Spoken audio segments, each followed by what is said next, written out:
Suhu, apa yang menyebabkan seseorang bisa jatuh dan terpuruk hidupnya? Seringkali yang menyebabkan seseorang bisa jatuh dan terpuruk hidupnya itu dikarenakan dari diri orang itu sendiri. Mengapa Suhu katakan seperti itu? Ya karena memang kenyataannya banyak sekali orang ketika sudah mencapai keberhasilan dan kesuksesan akan menjadi sombong, akan menjadi lupa diri, suka merendahkan orang lain, semakin sering menggampangkan urusan, dan yang terakhir banyak juga lupa untuk beramal.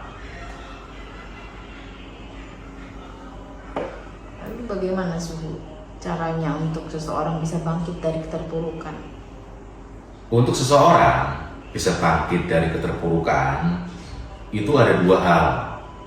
Hal yang pertama, secara konteks alaminya, berarti orang itu harus berusaha untuk berdamai dengan dirinya sendiri terlebih dahulu untuk bisa keluar dari zona tidak nyaman, dan harus banyak introspeksi diri, mengevaluasi kembali agar bisa memperbaiki kesalahan-kesalahannya di saat sedang berjaya.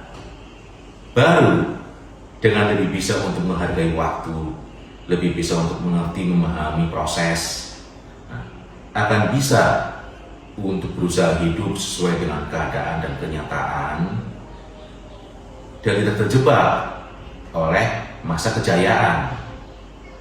Di sini Suhu harus tegaskan bahwa masa keemasan atau yang sering disebut sebagai kejayaan jika sudah lewat, seringkali sangat sulit untuk bisa diulang kembali.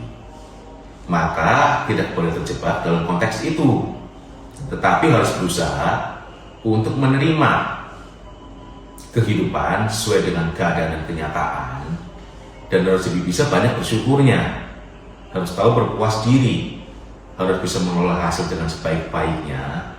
Maka Suhu bisa pastikan akan bisa bangkit dari keterpurukan, akan bisa memiliki kehidupan yang lebih baik, dan akan bisa menikmati dengan bahagia. Sedangkan yang kedua, meskipun ini adalah hal yang sulit dipercaya, tapi suka tidak suka, pada kenyataannya banyak juga sering terjadi, di mana penyebabnya dikarenakan dari aura buruk tempat tinggal atau arah hadap rumahnya yang tidak cocok. Bisa juga dikarenakan dari adanya gangguan makhluk halus. Dan yang terakhir, yang seringkali juga efeknya fatal, itu bisa karena magic kiriman. Maka segala sesuatu harus dilihat dulu dan disikapi sesuai dengan sumber penyebabnya.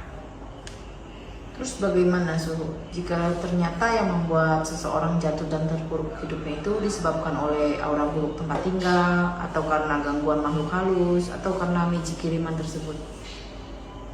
Nah, jika sudah bisa dilihat dan memang sumber penyebabnya itu dikarenakan dari pengaruh aura buruk rumah tempat tinggal, atau arah hadap yang tidak cocok, atau dari gangguan makhluk halus, ataupun dari magic kiriman, maka di sini Suhu sarankan kalau sumbernya berasal dari tempat tinggal, berarti harus di cleansing dan di blessing, lalu akan dipasangkan media Feng Shui 5 elemen.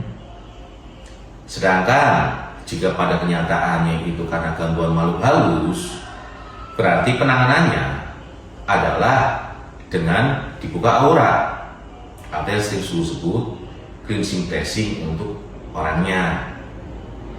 Begitu juga kalau memang kenyataannya itu dikarenakan magic kiriman, itu juga dengan sudah dibuka aura bisa untuk mengatasi. Tapi jika ternyata penyebabnya itu kompleks dan pasti gabungan dari pengaruh tempat tinggal, dari gangguan makhluk halus, dan juga dari magic kiriman, ini wajib harus satu paket. Tempat tinggalnya harus di-cleansing dan di-blessing, orangnya harus dibuka aura, diproteksi, dipagar, dan dibentengi. Dan yang terakhir, untuk rumahnya wajib harus dipasangkan media Feng Shui 5 elemen. Sehingga dengan penanganan yang tepat, pasti baru akan bisa membuat seseorang bangkit dari keterpurukan dan akan bisa untuk memiliki kehidupan yang lebih baik, berhasil, sukses, dan bahagia. Baik, Suhu, terima kasih penjelasannya. Ya, sama-sama.